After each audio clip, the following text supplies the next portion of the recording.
युद्ध पर Donald Trump के खिलाफ अमेरिका से आवाज उठ रही है। डेमोक्रेट सेनेटर एडम शिफ ने बयान दिया है, सीनेट में नया वॉर पावर रेजोल्यूशन पेश करेंगे। ये कहा गया है नए प्रस्ताव में ईरान के खिलाफ जंग पर दोबारा वोटिंग हो और ट्रंप ने कांग्रेस की मंजूरी के बिना फिर से जंग की शुरुआत की है। ये शिफ की तरफ से कहा गया। ईरान के खिलाफ जंग असंवैधानिक और गैर कानूनी है। वहीं यमन में सऊदी अरब का विरोध तेज हो चुका है। सना एयरपोर्ट पर हमले का विरोध हुआ है। हमलों के विरोध में यमन में प्रदर्शन और देश भर में सड़क पर लोग उतर आए। तो हूती के हमले के बाद सऊदी भी एक्टिव है। राहत और बचाव के लिए रेस्क्यू मिशन की शुरुआत की गई है। अब तस्वीर आपको दिखाते हैं। दमकल की गाड़ियां एयरपोर्ट पहुंची हैं। आभा एयरपोर्ट पर हमला हुआ जिसके बाद आग लग गई। राहत और बचाव के लिए रेस्क्यू मिशन की भी अब शुरुआत कर दी गई है। ये देखिए तस्वीरें।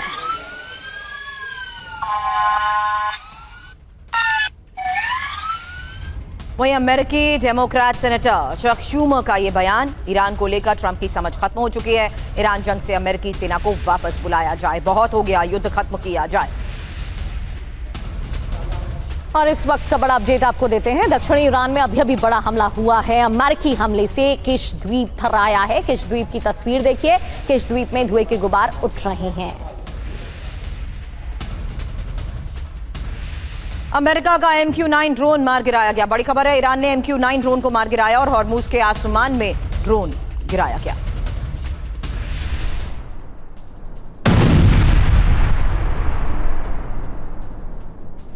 और अभी अमेरिका का ईरान पर हमला। चाबहार के कुन्नारक में मिसाइल दागी गई है। कुन्नारक में अमेरिका ने 4 मिसाइलें दागी हैं। यहां पर भी धमाकों की आवाज सुनी गई है। ये देखिए तस्वीरें कुन्नारक की आपको दिखा रहे हैं।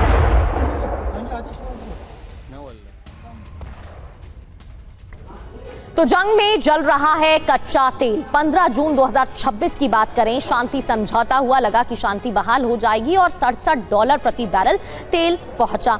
14 जुलाई 2026 डील साइन होने के बाद पहला हमला हुआ और फिर क्या हुआ असर? $85 प्रति बैरल पहुंच गए दाम। अब इस पर बिग ब्रेकिंग और खबर यह कि अमेरिकी हमलों की वजह से कच्चे तेल की कीमतों में भारी उछाल देखने को मिल रहा है। 3 दिनों से हमले और उसके बाद भारी उछाल और कीमतों में इजाफा। बड़ी बात यह है कि स्ट्रेट ऑफ हॉर्मुज नहीं खुला तो और कीमतें बढ़ने वाली हैं। ग्लोबल तेल सप्लाई और ज्यादा प्रभावित होगा। हॉर्मुज नहीं खुला तो मंदी के आसार बढ़ जाएंगे। वजह क्या है? अमेरिकी हमले के बाद ईरान ने हॉर्मुज बंद किया। पहले कुछ देशों के जहाज को आने जाने की इजाजत थी, अब सभी जहाज और तेल टैंकर का आवागमन बंद हो गया है। और जैसा पहले पैटर्न देखने को मिल रहा था वैसा ही पैटर्न अब देखने को मिल रहा है। डॉक्टर अभिषेक श्रीवास्तव सर, जिस तरीके से 40 दिन के दरमियान हमले हुए थे वही पैटर्न अभी दोहराया जा रहा है। स्ट्रेट ऑफ हॉर्मुज वापस से बंद और तेल के दामों में इजाफा। अमेरिका कह रहा है टोल वसूलेगा, ईरान कह रहा है टोल वसूलेगा। अनक्लॉज क्या कहते हैं, इस पर हम बात कर रहे हैं। कितना जायज है सर? क्या ये मुमकिन भी है? क्या ऐसा ही रहेगा कि किसी का भी नियंत्रण हो लेकिन टोल तो वसूला जाएगा? नहीं, देखिए, टोल वसूलने का अधिकार तो ना ईरान को है ना अमेरिका को है, पहली बात। दूसरी बात बड़ी स्पष्ट रूप से है, जो मैं पहले भी बता रहा था कि 1982 में जो अनक्लॉज आई या जिनेवा कन्वेंशन है, इसमें स्पष्ट है कि चाहे वो रीजनल कंट्री हो या कोई भी ऐसे ग्लोबल पावर जो है, वो ऐसे देश हो जो कहीं भी जाकर के चुंगी वसूलने लगे, ऐसा संभव नहीं है। देश या तो वो समंदर है या वो एयर स्पेस है, सबके अपने एक रूल हैं। वो कहीं से भी किसी की दादागिरी से या किसी के मनमानी से नहीं चल सकता है। यहाँ जो बात है स्टेट ऑफ हॉर्मुज है, ये एक यूनिक लोकेशन है और यहाँ इसे पर डिस्टेबलाइज करने का मतलब क्या निकल कर आएगा? क्योंकि सिर्फ तेल की कीमतों तक बढ़ने तक बात सीमित नहीं है। हाँ बिल्कुल, मैं उसी पे आ रहा था कि देखिए, इसमें कुछ देश ऐसे हैं जो वैश्विक मंदी से अपना फायदा उठाना चाह रहे हैं। वो अपनी अर्थव्यवस्था को मजबूत करने के लिए वो बार बार डिस्टेबलाइज करके वैश्विक मंदी की तरफ या तेल के दामों में उछाल करने की कोशिश कर रहे हैं। उन्होंने नए नए तेल के संसाधनों पे कब्जा किया है, तो उन्हें ऐसा लगता है कि इस रूट के अलावा भी दूसरे रूट को ओपन किया जाए जहां से वो तेल के संसाधनों को बेच सकें।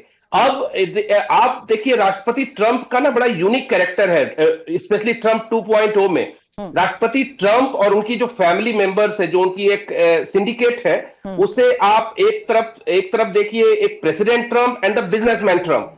तो प्रेसिडेंट ट्रंप का एक अलग रुख होता है और बिजनेसमैन ट्रंप का अलग रुख होता है। सब कुछ नॉर्मलाइज होने के बाद, समझौता होने के बाद, अचानक से जब चीजें नॉर्मलाइज होने की तरफ बढ़ रही थी, अचानक से एक युद्ध हो जाता है शुरू, और फिर से कच्चे तेल के दाम में उछाल आता है। फिर से जो डेवलपिंग कंट्रीज हैं, जो ऐसे देश हैं जो मशक्कत कर रहे हैं अपने चीजों को स्टेबलाइज करने के लिए, उनका अर्थव्यवस्था फिर से प्रभावित होगा। ये जो ऑयल मार्केट को डाइवर्सिफाई करना चाह रहे, ऑयल के सप्लाई को डाइवर्सिफाई करना चाह रहे थे, वो अभी मंशा वहां तक पहुंची नहीं है। तो ऑयल डाइवर्सिफिकेशन के लिए ये अभी डिस्टेबलाइजेशन चलता रहेगा।